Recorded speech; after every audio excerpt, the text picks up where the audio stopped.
Biya kamal ka Nuer online TV Läär biya linga jan gwasa me Läär mbe chala do chanya Nuer mtona kana wut Nuer ka pinyido kana makɔt keitang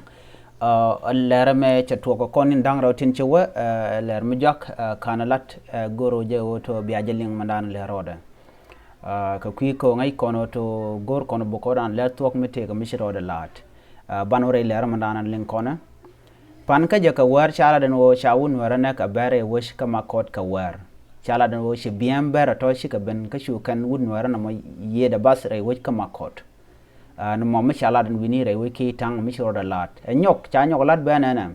cha nyok lat no ka friday ki ka shanga bakel ki shanga diech cha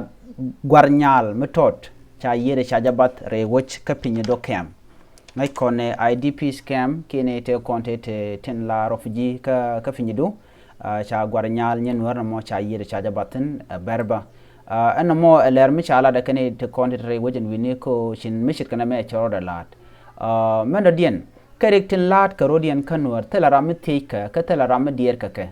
yen Nuer pala gagang ne kamnu kun pala tere kamnu kun gejene do bande yen rodun gankaje ko mu wete shi arodun mat biya tu galemlem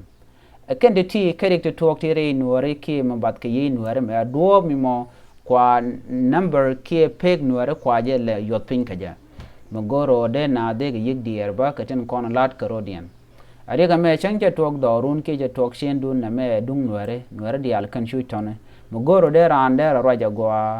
de shar go de kamrar ka do badan de Nuer de karodian ganga je ene me jere ga dan shor lat re wich ka pinyido kan re ka makɔt den wo chi konte kan ro tishi yeken che ga bad biya ta kamal